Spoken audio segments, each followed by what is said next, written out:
is up, ladies and gentlemen? Welcome back to the No Gimmicks podcast here on the DFPN. Shout out to the patrons. Thank you for being subscribers to the Patreon. This show is live on Patreon. If you are not watching this show, if you are listening on the airways, if you are listening to this podcast, please do yourself a favor. Go to www.patreon.com/datfilmpodcast. Join in on all the fun for as little as $3. We did a Rampage watching this past weekend, or I did a Rampage watching this past weekend. Rampage was actually pretty good this past week. So perks like that, you can come join over, leave your comments. Interact on all the live shows because all the shows are live on Patreon and then they come out a day or two after. So if you want to be a part of the live show, come subscribe. Dat Feelin Patreon. There's the link. Also on the music side, we do have the full catalog of Dat Feelin over at the Bandcamp. So go to datfeelin.bandcamp.com.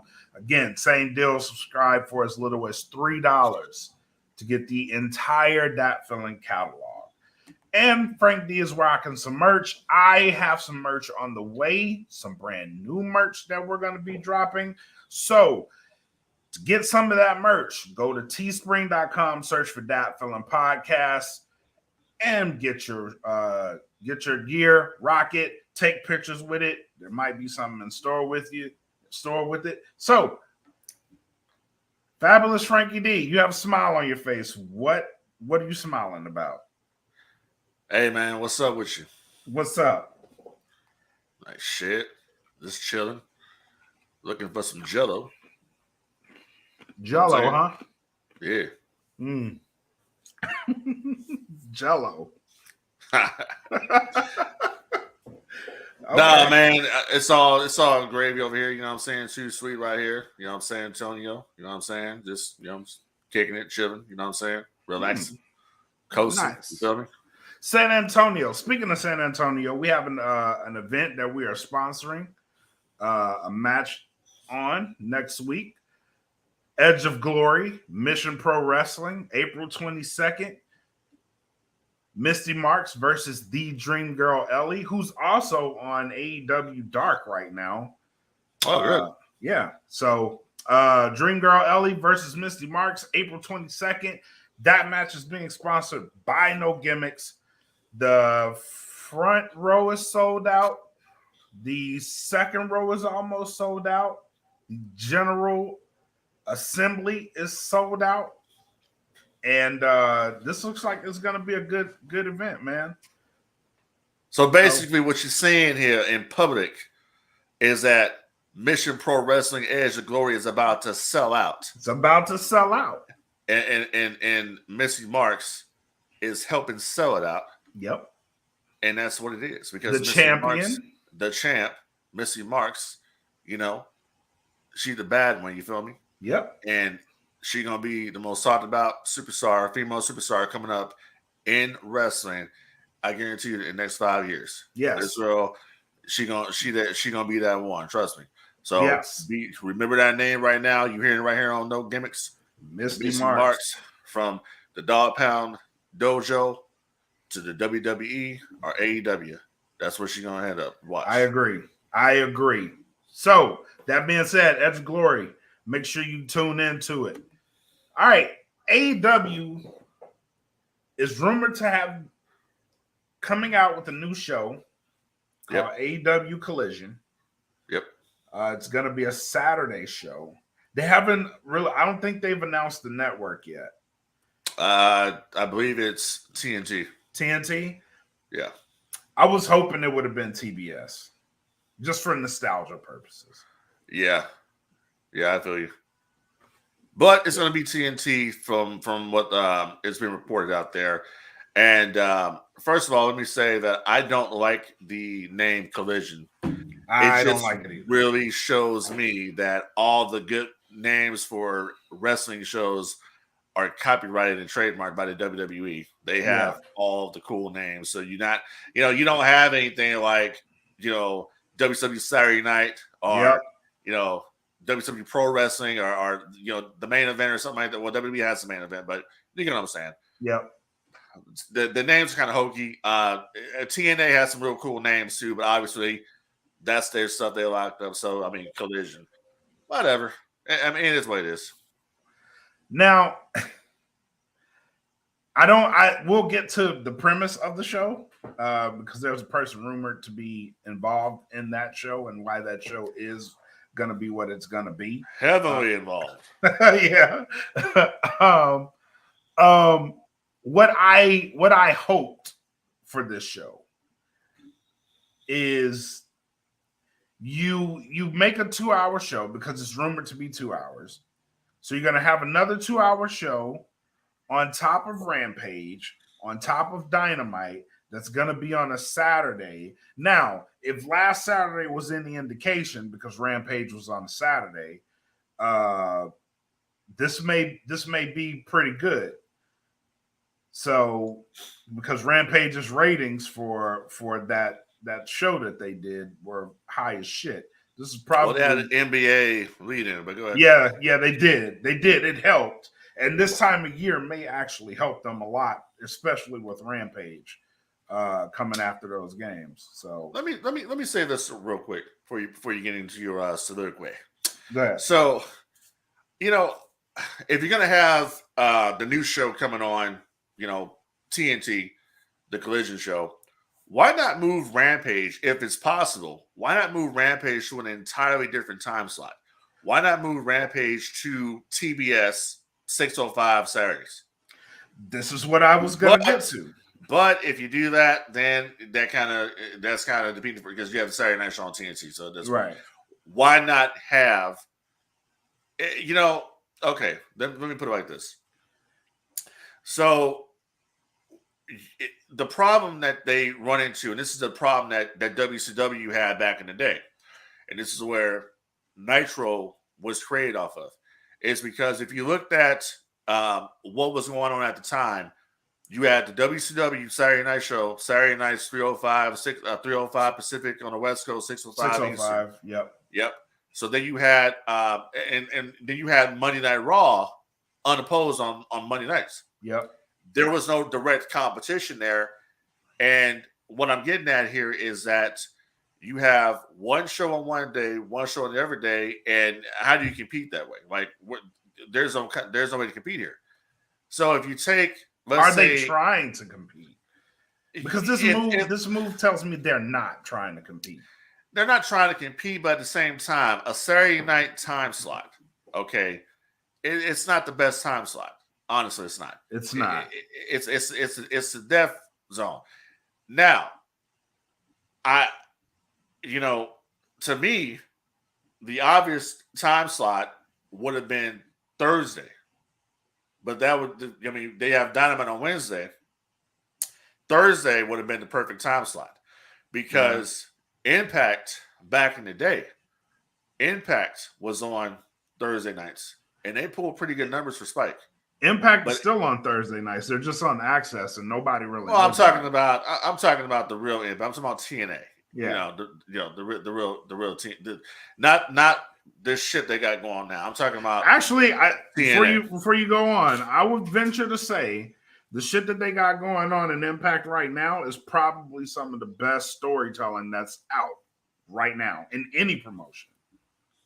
Oh, I'm so damn happy to hear that. But anyways, across the board. But nothing's beating the Bloodline. But other than that, TNA has the best I don't know because Bloodline to me is kind of cooling off a little bit.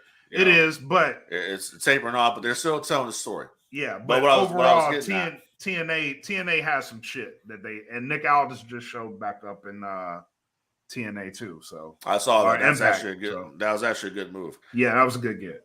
But what I'm getting at is that was a problem that Bischoff ran into back in the day. Mm-hmm. Is that he had the Saturday show. The Saturday show wasn't really drawing what they wanted to draw. I mean, it did good, but it wasn't doing the numbers that Monday Night Raw was doing.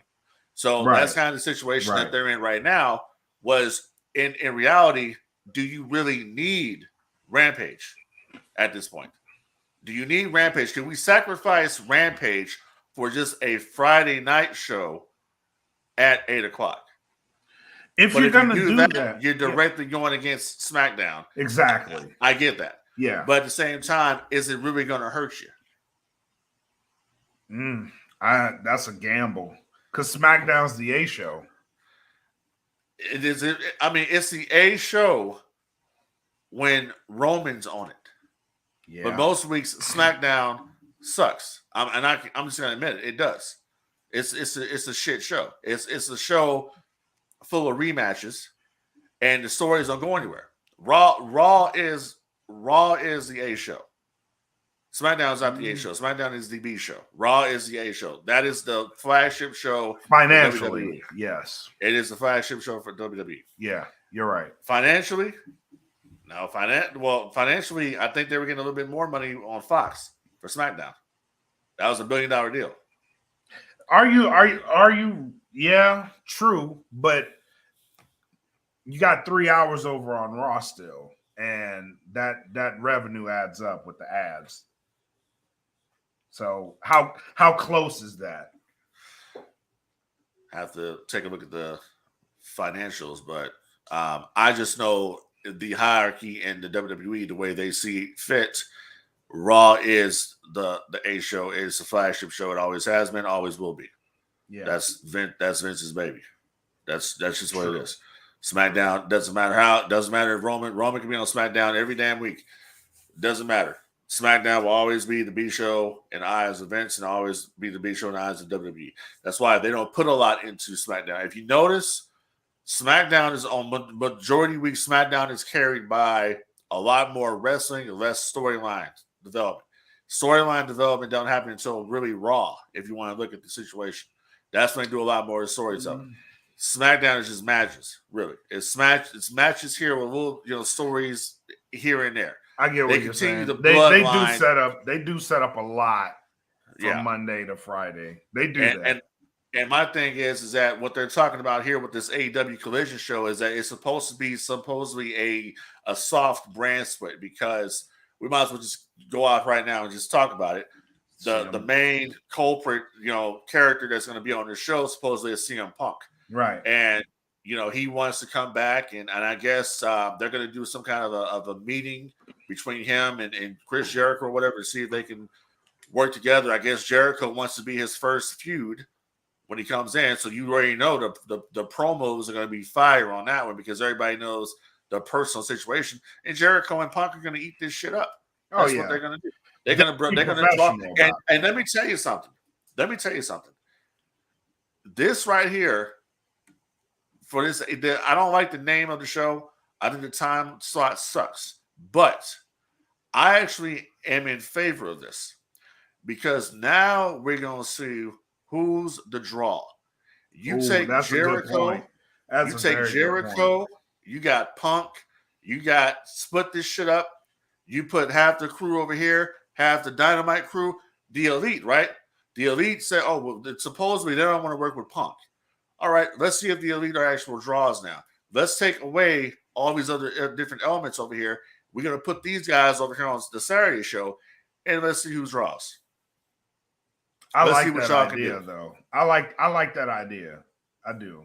I'm not gonna lie to you. It's gonna be and let's not even worry about the WWE. Let's worry about ourselves. Let's worry about competing with ourselves. Bro, that's fire though. Yeah. that's fire. And I would say let's have two different squads. I would have two different teams working on these shows. I mean, Tony Khan could be the end all be all, but dude, go out and go get Delirious and have Delirious running the Saturday show. They can do whatever the hell they want to do on Wednesdays, but the Saturday show has got to look different. It's got to feel different. It has to be a completely different presentation. Yeah. When you watch this show, you have to say, this is something I'm watching a completely different AEW than what I'm seeing on Wednesday. I don't want to have it where I watch Raw on Monday and then I'm watching SmackDown on Friday, and the only difference between the two shows is, the LED screens say SmackDown or they say Raw. Yeah. The visuals, it's got to be completely different. Like WCW had with Thunder. And when you watch Thunder looked completely different from Nitro. Like SmackDown looked completely different from Raw back in the day. Yep. AEW they have to do that. And I think with Punk and let this show be a more, since it's Saturday nights, be a more aggressive style of basically take the good points of the Attitude Era and the Ruthless Aggression Era and put them together. In that one show. And you'll see with Punk on this show, with Jericho on this show, with Hobbs on this show, with Ricky Starks on this show, and a bunch of other guys that they're not using. Bear Country, all these different cats that they got on Dark. I saw on Dark a little while ago, the Captain Sean Dean, it was another guy. They were a tag team. Tag team. Yeah. Oh, yeah. Put them motherfuckers on this show. Yeah. Because I liked what I saw on Dark. Sky Blue. Yep. Get that big booty on fucking. You know what I'm saying? Put her ass on that show. Yes, I agree.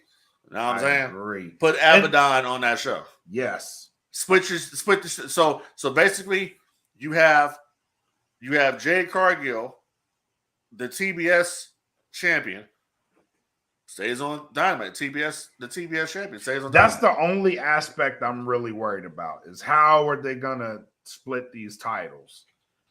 Because there has to be a champion on that show. I am in favor of Jade Cargill being on that show. I am. I think that you have the AEW championship, obviously. The main title for Collision, the TNT title. If it's on TNT, yes. You make that, you bring that belt up and say, okay, this championship is now the AEW TNT heavyweight championship. Okay. I would be in favor of that. Take that belt up and just you elevate it up. I would be in favor of that. And that way you got no problems. What about the women's? Because you have two AEW women's championships. Do you put one of them on you take the AEW women's title, you put that on the TNT show. The TBS title remains on TBS. Okay. My only issue is Jade is holding that one. I want her on that show though. Because I know the exposure is gonna be crazy if CM Punk. Well, and there's rumors right now going around that there's possibility Mercedes Moné could show up in AEW at some point, which would be a huge get for them. What's funny is I read something today. It was she has like one more match on her New Japan deal, so apparently she didn't sign a long contract. No, and they're trying to talk about something with her right now. Yeah. So if it happens, and some people are like, "Oh, well, I think she's going to go back to WWE." Why the hell would she do that? No, she's on fire right now. She's not going to do that. Yeah. And at some point, you're going to probably end up seeing Trinity Fatu as well. The former Naomi show up in AEW as well. I could see them coming in together. I could see that too. Another interesting thing that happened too, Becky Lynch just blacked out all her shit and removed it's just going by Rebecca Quinn. Yeah, I don't really. I think that's all it work. I think that's a word too. Her contract, from what I read, her contract is up until 24, so she ain't going. What about Bayley? Not sure what's going on with Bayley. Bayley might just be taking some time off. Yeah, interesting times. Yeah.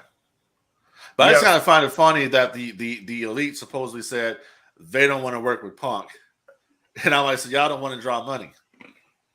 Or are you afraid because you know that if you get in the ring with CM Punk, you're going to have to step up your game. And you know for a fact that when it comes to promos on the mic, he's bury you. Yeah, he's going to bury you. He's going to blast you. And that's what it is. So Tony Khan needs to basically just step up and basically be that's pretty telling. That's pretty telling. Because you know CM Punk's gonna drop some bombs on their ass if he has to promo against him. Well, yeah, exactly. And it's like at the same time, listen, they were going behind saying a bunch of shit, supposedly.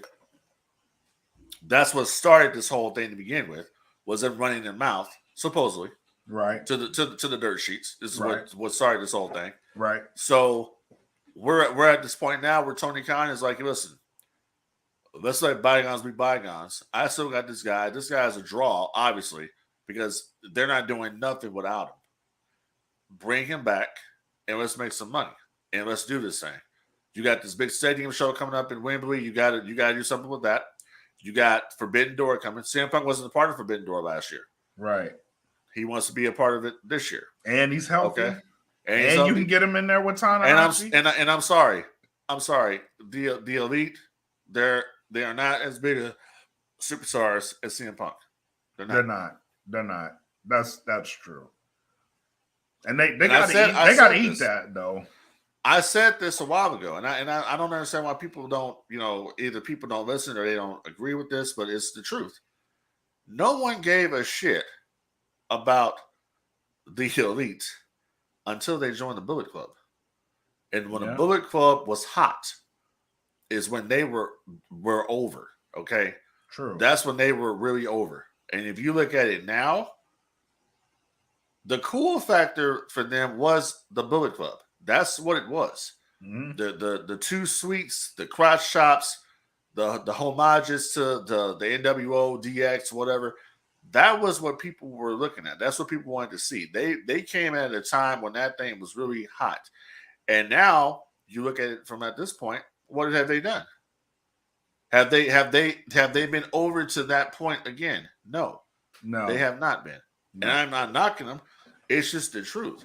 No, like if you want to be real about it, like I said, that's when they were the most over. The only person, and I will say this right now, begrudgingly, we'll say this.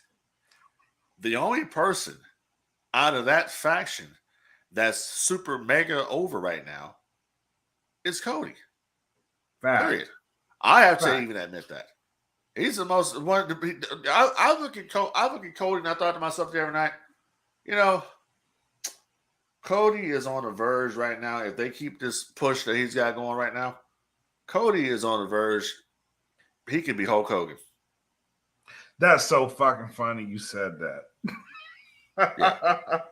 That's so fucking funny you said that. His babyface run, if they keep it going and this just the American Nightmare and this white meat all-American babyface.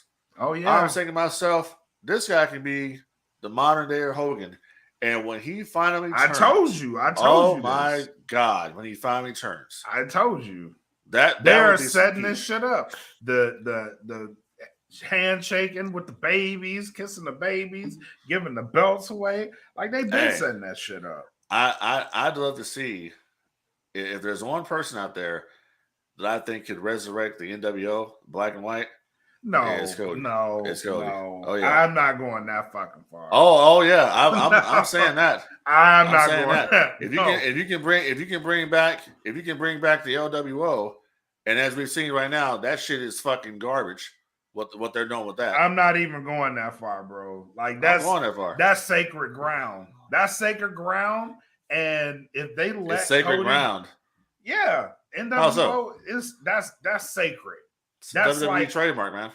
I know, but for a fan, like for an NWO fan, that's sacred ground, man. Like you gonna really give this shit to Cody? Yeah, I would.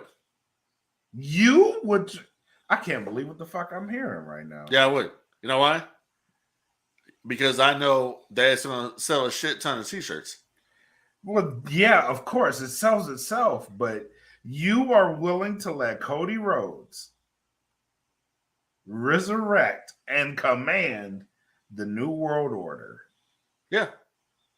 Okay. I sure would. All right. I mean, his daddy did it, so why not? His dad was a member. Dad was a member. His dad worked behind the scenes there with the NWO and WCW. I mean, Cody is NWO royalty, man. It's already been in the Bullet Club. You remember that black and white? You remember that black and white video Bullet Club did a few years ago? That NWO style video they did? Yeah. You remember how Cody looked in the black and white? Watch. Fuck the Revival. Watch. It can happen. He would be the only person to do it. I'm not sure who the other members would be, but that would be a big deal. I'm pretty sure he could pull it off with anybody. He could. I'm just in awe that you came up with this. Because this is in my head, but your head, I came up with it because here's the thing. I said what I said about Cody. I meant it. I said he ain't the guy to beat Roman. I meant that. He ain't the guy to beat Roman because I felt that he had earned it. That's what I said. He just came in. He was gone. He only had a few matches with Seth. He was gone with the pec injury. He hadn't earned it. That was my whole point. I think we agreed on that. If he earns it, and then later on down the line he was to get it, yeah. But the way I would do it would be this. All right. Cody finally got the belt, and then Cody says, "Screw you, and screw the WWE. You know, we're gonna do this same. We're gonna do this my way. We're taking this shit over, and that's how I would go with it. NWO story writes itself. Yeah, it writes itself. Right. You know what I'm saying? And it'll be something because people are like, oh, well, you know, they brought the LWO back. How can they bring the NWO? You should have seen the hate comments for the LWO. It's like crazy. But I'm like, okay, if they were to bring the NWO back, the black and white, right? We tried this in 2002. Why didn't it work? Well, it didn't work because number one, the guys were older then. Okay, number two,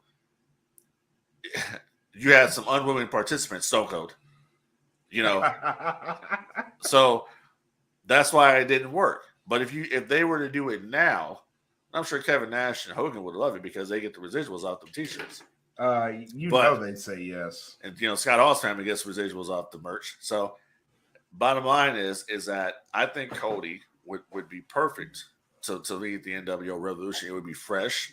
We haven't seen a black and white NWO as far as a stable since 2002. Mm-hmm. So I think it would work. I think if they get down to like you watch AEW, you got the Outcasts out there spray painting people. Where the hell did they get that idea from? No, they said they took that from the NWO.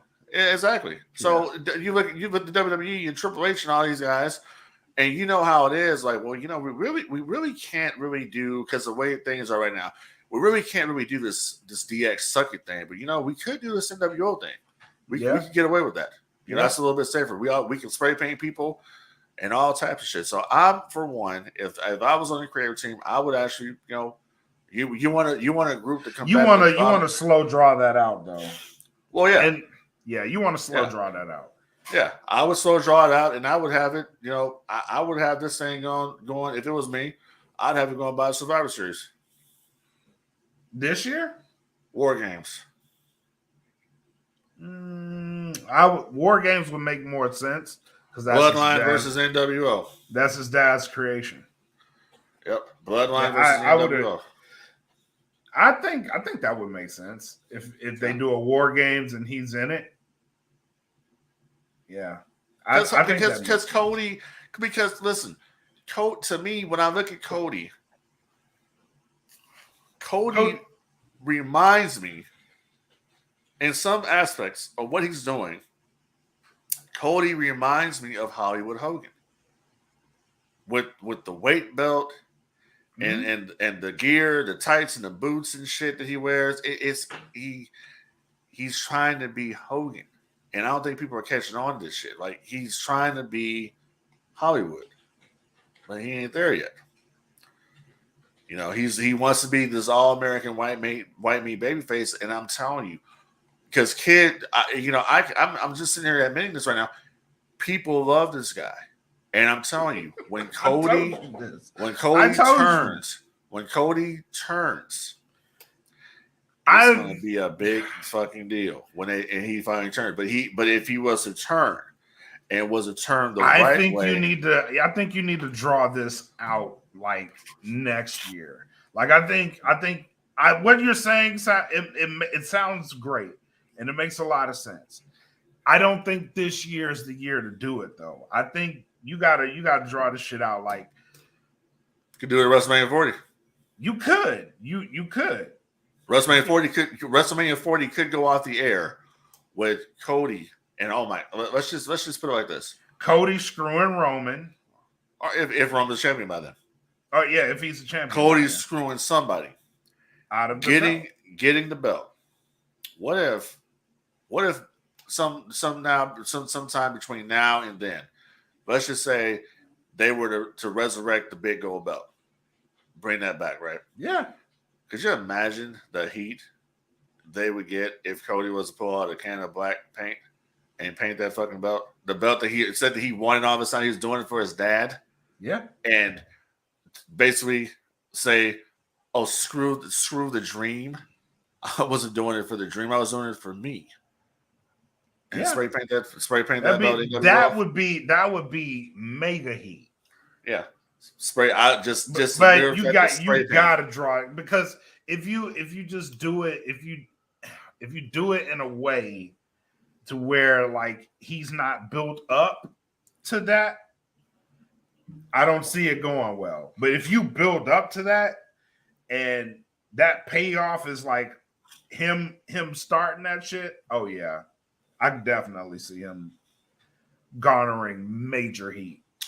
And honestly, I think if they were to do that, I think that I would dare say it would probably be as big as it was before the first time. Yeah, that's what I'm saying. But you gotta build up to that, because he does have the capability to be that star. But that's just fantasy booking right now. That's just fantasy booking. But I like it. I like that's it. That's what I would do if I was doing creative. I'm like, okay, look, I like that idea. We own this intellectual property, NWO. There are a lot of NWO fans out there still. People come to you, look at the damn crowd out there every week. You look at the shirts they're wearing. And if it ain't We the Ones, it's NWO. Yeah. Black and white, red and black, whatever. Let's do something. Or if it's not either of those two, it's Cody shit. Right. So I agree with that. Definitely agree with that. Let's stay in this lane for a little bit, this creative lane, because it was confirmed Triple H is the head of creative at WWE. There was an email that Vince sent to the entire company saying that Triple H is the head of creative. Mm-hmm. Furthermore, it has come out that the Triple H era in creative is officially supposed to start with the WWE draft. My question to you: what the fuck happened last year? So was he not the head of creative last year? Was this I believe that he was made chief content officer by Vince before he retired. And I remember that Nick Khan and Stephanie McMahon were co CEOs or whatever it was. Yeah. So I don't know what they're talking about. The Triple H era begins at the WWE draft, unless they're talking about because Vince no longer owns the company. It's a new day now. I don't get that. I think what it was they were hearing the ramblings from probably the inside about a lot of people were not happy about what was going down. Bait and switch. So Nick Khan talked to Vince and said, hey, can you please just send an email out saying that even though at the end of the day, Vince, it don't matter. It's your show. Right. We all know this. But can you just send an email saying that Paul is the head of creative? Let's just calm this shit down. Yeah, it still doesn't make sense. If you people actually believe that Vince McMahon is completely out of the picture creatively for the WWE, the company that this man built, all right, he is just going to turn it over, even though he sold it, but he still has power. That he's just going to just say, I'm just going to go walk away from my baby. I'm going to let my son-in-law run it, and I'm not going to have anything to say about it, right? You are delusional. That's not going to happen. It didn't happen the entire time he was quote unquote retired. That's what gets me. That's what gets me. He never stopped running shit. It's always been there. Like what? But that's what I'm saying.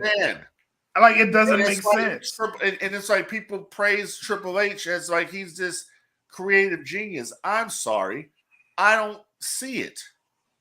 You have Triple H has been the guy creatively, right? Been creatively running this shit. Guess what?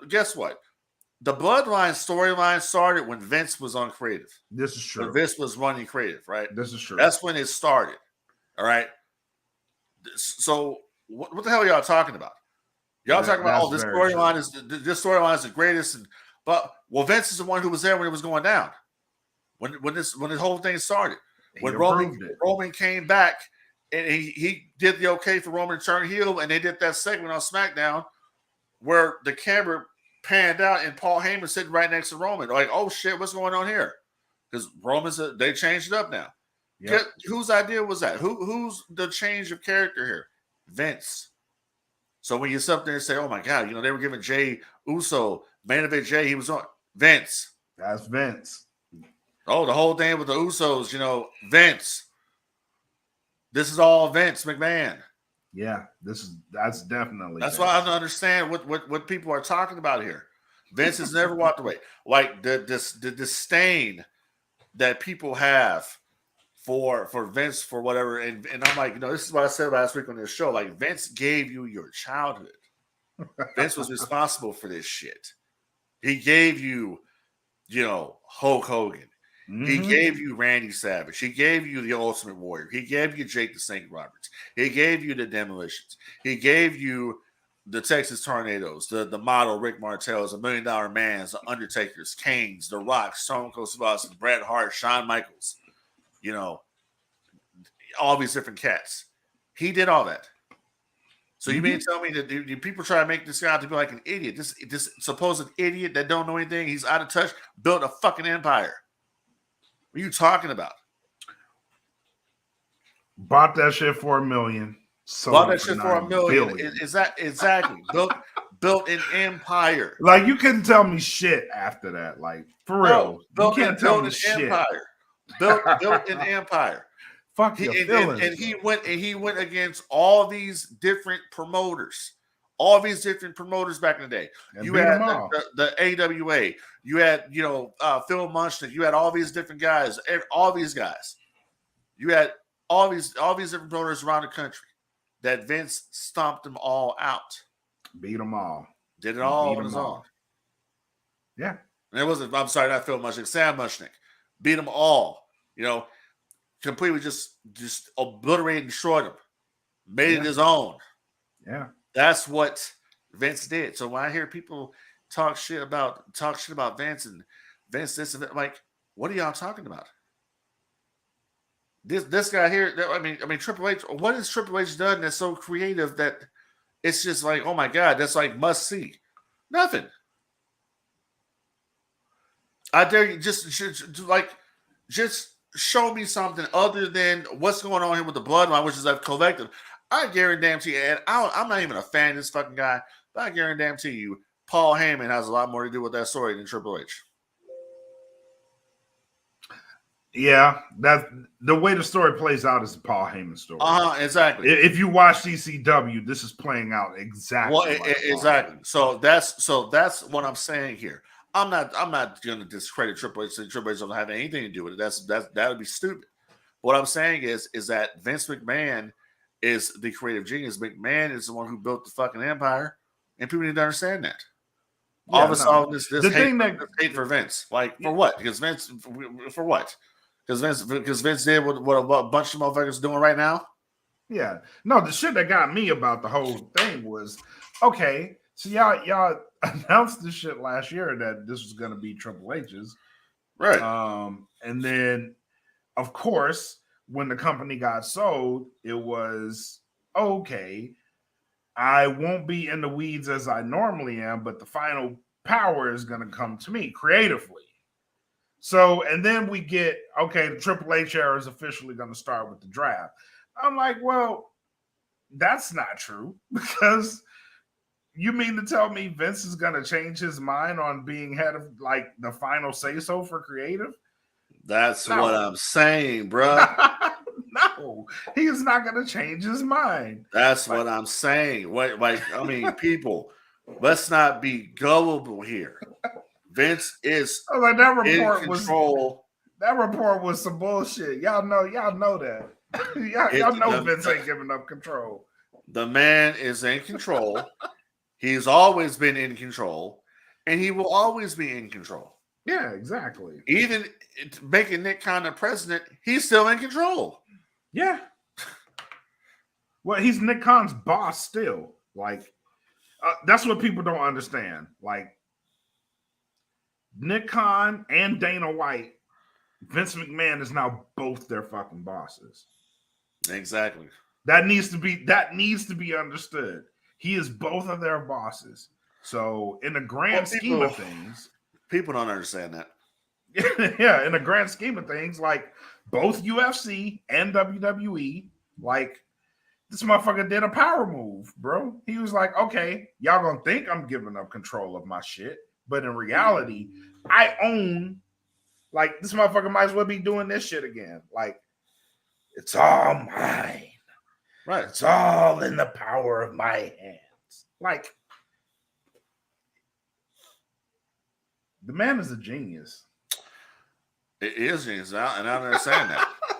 That's why I don't understand that. The man is a genius. If Triple H is a creative genius, and that means that Bad Bunny is a good singer, we know that's bullshit.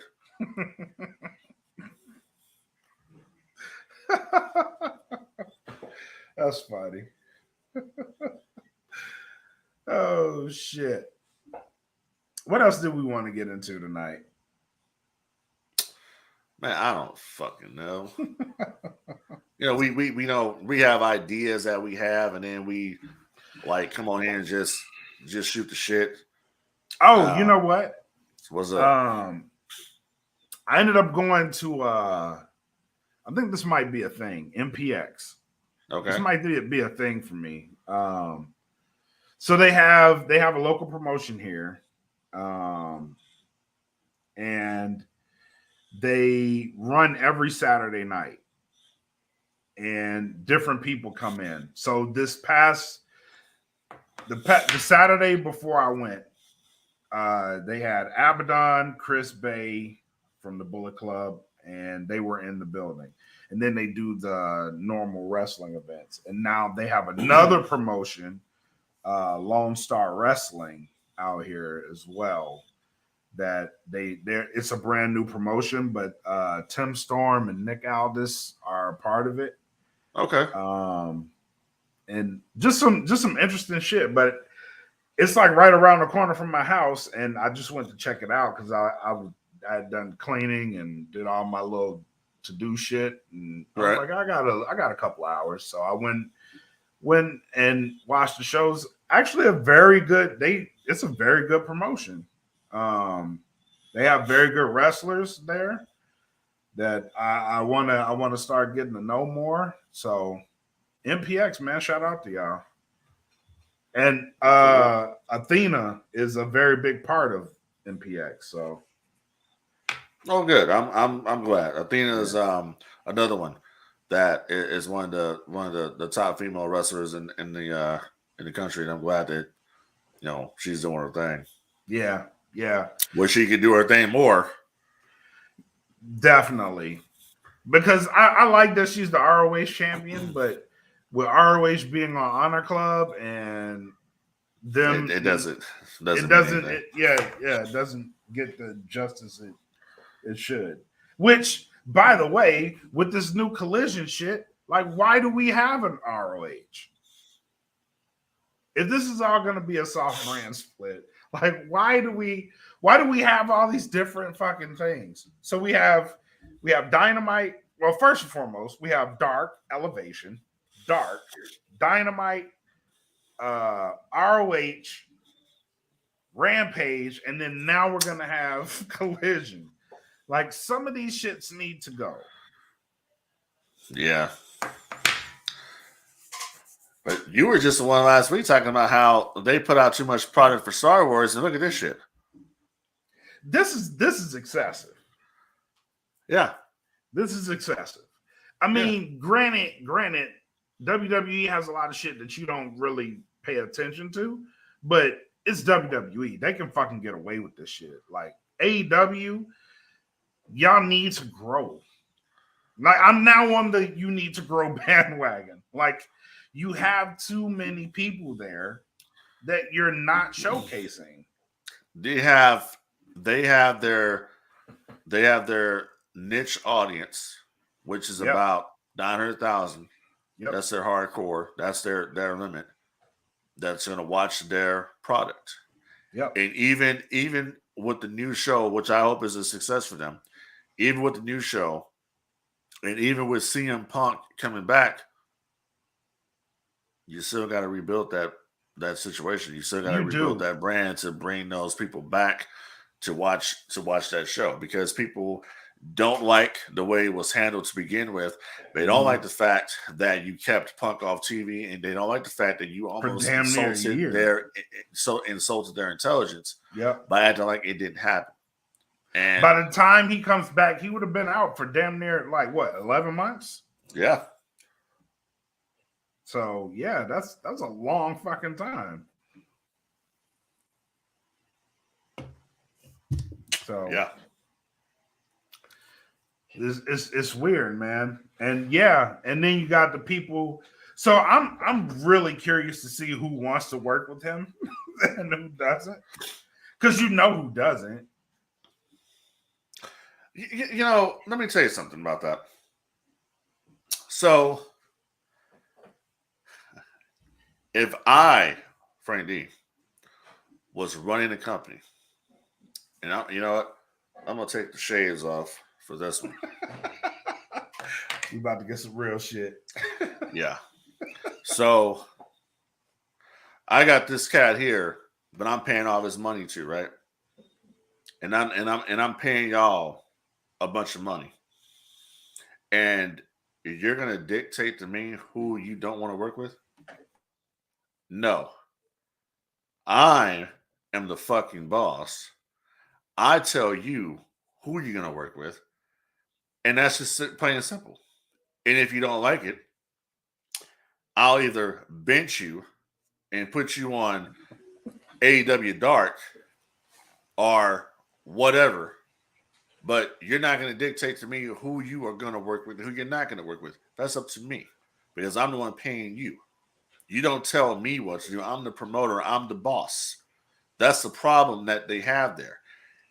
You don't respect the boss. We can be friends. But at the same time, at the end of the day, I'm the boss. What I say goes. I have the final say. So, Elite, you don't want to work with Punk. Okay. Well, as Wade Barrett would say back in the day, I think I have some bad news. Because you're going to work with Punk and FTR. Because at the end of the day, I'm going to recoup some of this money that I've, spent on your asses. Yeah. That I don't feel that I've gotten back. Because the bottom line is, this guy over here, CM Punk, is the one who drew $1 million houses. Who drew haven't had $1 million house since he's been gone. Exactly. So I am making a decision. I'm going to be the Vince McMahon around here and tell you who you're working with, and that's it. That right there, that last sentence is what I think Tony Khan is afraid of. He does not want to be Vince McMahon, but he has to be. Oh, if he don't want to do it, you can hire Frank Dee, and Frank Dee will do it. I'll put the foot down. But that's exactly what the case is. Like he doesn't want to be that guy. These problems did not happen. No, not under Vince's watch. No, doesn't happen. No. Would not happen. No. Okay. Your ass will be gone. Tony Khan can say all damn day long, you can knock the WCW all day, brother. Guess what? you have never reached that success. Okay. All you've reached so far is this. You have egomaniacs running wild around there. You have the prisoners running the asylum, is what you got going on. Yep. That's kind of the same thing happened with Bischoff. When Bischoff was wanting to be everybody's buddy. You got to bite that bullet, man. Bite the bullet and be the man. And I hope that he gets it. I hope that he gets it together. I really would like to see AEW survive. It's good that they're around.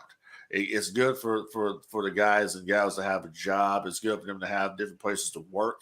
It's good for the fans to have a different place, a different brand of entertainment to watch. That's all good. That's all good and great. But what I don't like is I don't like all these issues that's going on behind the scenes being brought to the forefront, because it takes away from the talent and all the stories that they're trying to tell in the ring. It makes the company look like this, this just high school bullshit that's going on over there. It's not, it does? Not professional. Yeah. Like the WWE. You know what it does? What's that? It validates everything CM Punk was talking about in that media scrum. Well, it validates and it also validates that WWE is the place to be. At one time, people thought AEW was the place to be. Yeah. But now it's showing you that, okay, it's the place to be, because look at all the issues going on right now. Yeah. All the crap that's going on right now at AEW, that we never had these issues in TNA. You didn't have these issues in WWE.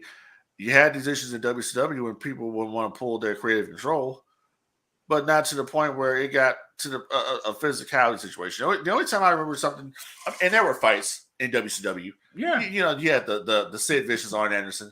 You had the Vader, Paul Orndorff. You had the Kevin Nash, Roddy Piper. When Nash slapped the shot of Piper and punked him. All that stuff that happened. Yep. You had these things happening, but it's not to the extent where someone goes on a media scrum and just calls out the bullshit, calls out. Like, I'm throwing all you motherfuckers under the bus today. Exactly. Yeah. That shit was unheard of. And some people were talking about, well, Punk, should apologize to the Elite. Apologize for what?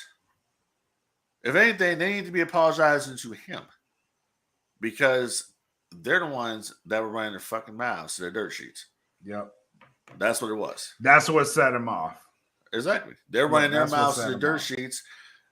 Come on, man. There's a decorum. There's a decorum that needs to be followed. And they didn't follow that shit. Why? Because to me, I felt like they had the power. They were in a position to where they really couldn't be touched about it, and he was just like, "Fuck that shit." Right. He was like, "Fuck that shit. I'm touching you.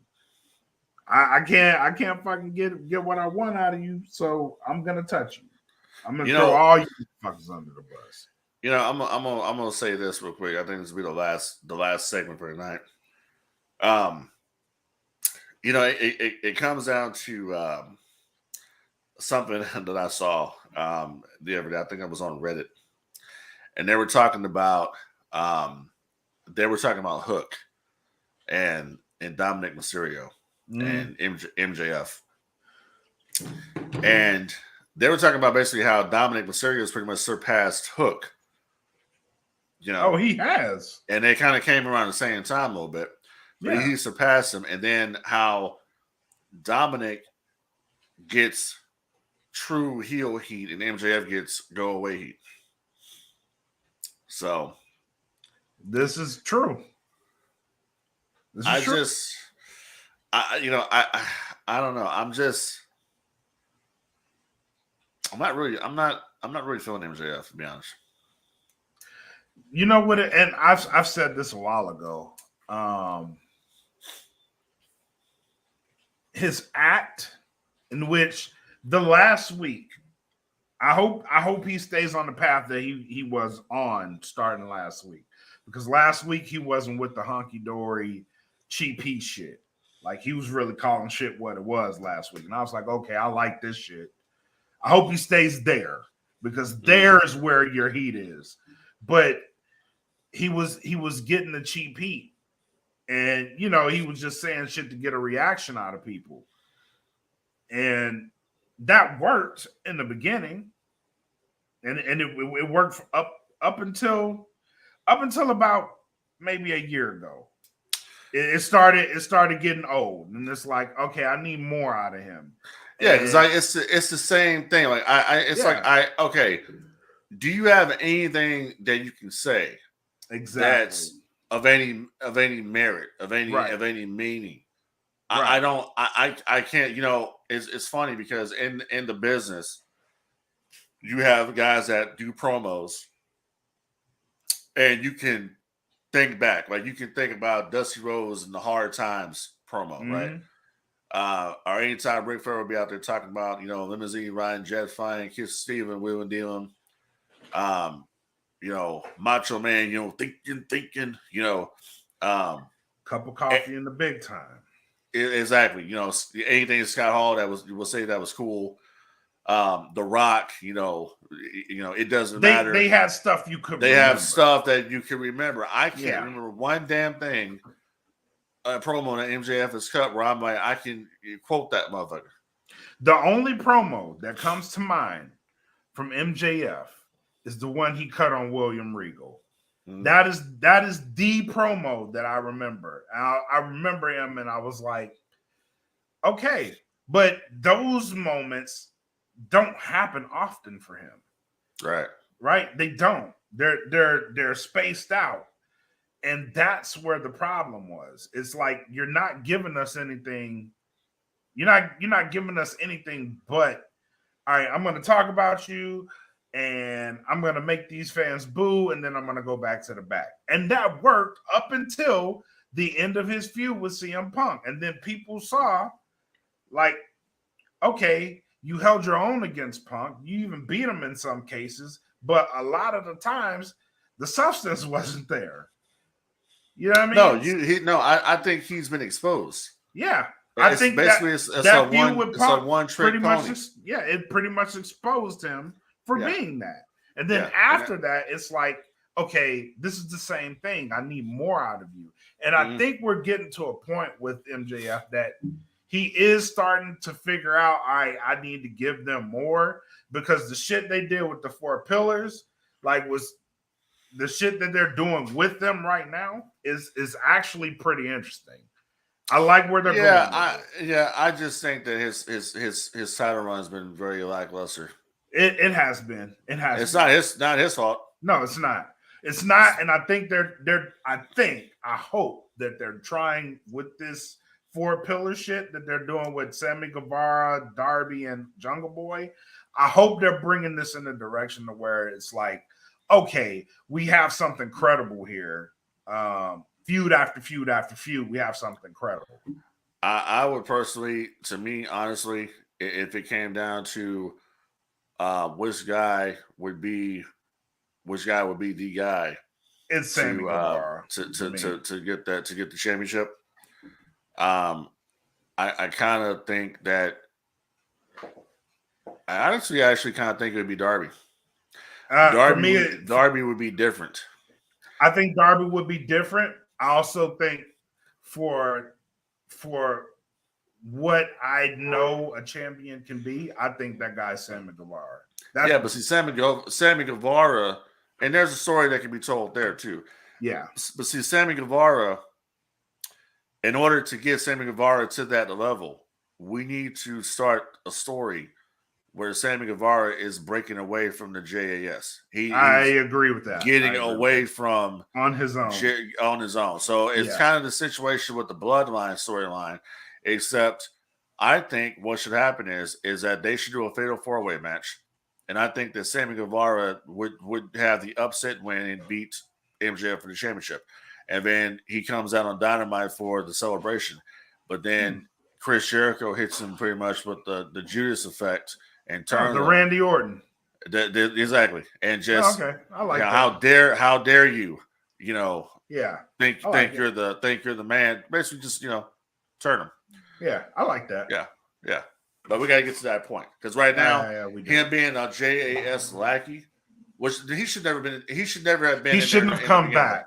Yeah, he should never been. But I understand why they did that is because he had heat on him already. Yeah. So they just fuck it, just come back. Yeah, I think him and Tay, Tay Mello. Yeah, I think they are miscast in the JS. Yeah, and it was because they had heat on them. Right, getting married. But he could have heat, but you don't have to be in this group. He's in the circle. You don't. Yeah, that's the thing, and it's just like they haven't done anything with the JAS to begin. I really kind of wish that. I hate that shit because what you're talking about with him happened, right?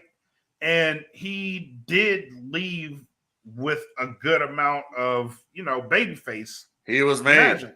Yeah, he was made, and now it's and then he got with Ty Mello. Yeah, and it's like now it's like how do you expect people to take him seriously as because you put him back there, and it's like you're just a Jericho like he has a break. It's kind of like how they ruined Daniel Garcia. Same situation when he broke away, and Garcia should have been put. Garcia was made too. He was made, and they just and it's like I wish Jericho would just go on his own with him and Hager as a unit and just let these other guys go and do their own thing. Yeah. It's better for him to not have this group, but this group work against him. It's what I think needs to happen. And Sammy Guevara, if they do this correctly, tell the story correctly, tell it from A, B to C, Sammy Guevara could be just as over as Jay Uso if they were to do it correctly. Yeah, he could.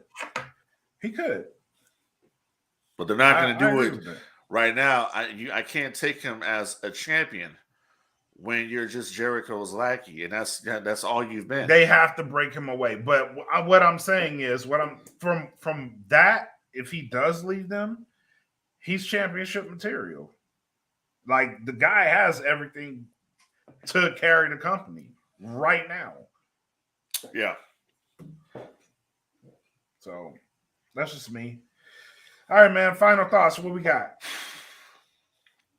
Well, final thoughts are, have not forgotten, we are going to have this debate.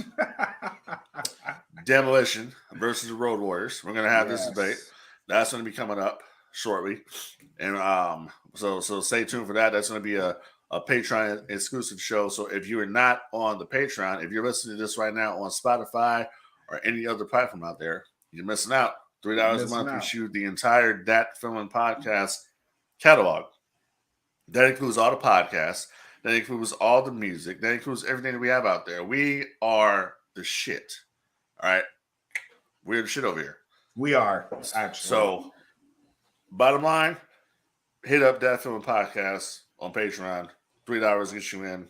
Come over here, interact with us. Also join the Facebook group. Interact. We're always on there. I'm up there putting shit up there 24/7, 365. You feel what I'm saying? Same. So how at your boy. Don't forget, help control the pet population. Have your pets spayed or neutered up in this biatch. And that's all I got, man. All right, cool. So, like he mentioned, No Gimmicks podcast fan group. There's the bracket, the greatest women's wrestler of all time, going on in that bracket. We're now in the Big 8. Some pretty interesting results so far. So the final four should be interesting. So if you want to get a part of that, come to the No Gimmicks podcast fan group on Facebook. Join, vote, be a part of the conversations. Some of these conversations in the episode came straight from that group. What you got? Check this out real quick. Yep. So this is from the Oh You Didn't Know podcast. This is Road Dogg saying this. Road Dogg says, Road Dogg doesn't think Cody Rhodes earned an undisputed WWE title win at WrestleMania. He says he came in and had no adversity. He went right through the Royal Rumble, right through everybody, and right to the champion. And so the argument can be made, if you give it to him now, did he earn it? So If the Road Dogg is saying that's the general consensus. That's all I was saying. He didn't earn it. That's the general consensus. And me myself, I was like, I'm 50-50 on it. I didn't think he deserved it. Like, and that's why I was like, I'm not sure they pulled this trigger. If they do, that's a bold fucking move.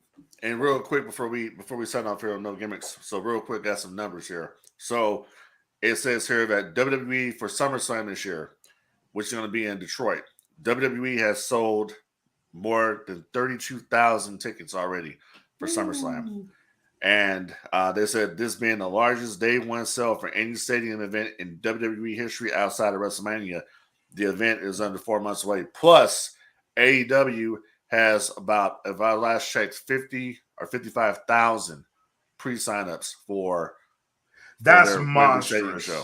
And it's going to basically be 30 pounds to 600 pounds is what it's going for right now. Yeah. That's a big number, specifically if even half of those people buy 2 tickets. That's crazy high. So business is booming.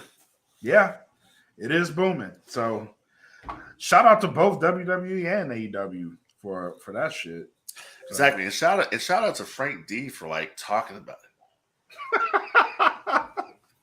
Shout out to you too. I hate putting you over, but fuck. Stop doing shit to make me put you over. You can't help but put Frank Dee over because Frank Dee is the man. You know what I'm saying? I'm the man. Damn it, people. Stop putting this man in positions where I'm like, all right, that's good shit. I'm putting him over. Yeah, you can't help it though, because you see Frank Dee, and Frank Dee looks like a superstar, baby. On that note. and Frank Dee can cut one hell of a promo. Next time, I'll cut one on you. All right. Cool. All right. For us over here at No Gimmicks, a part of the DFPN, thank you guys for tuning in to the No Gimmicks episode 40. Up until next time, y'all have a good time, take care of each other, and enjoy the motherfucking wrestling. Demolition is the shit.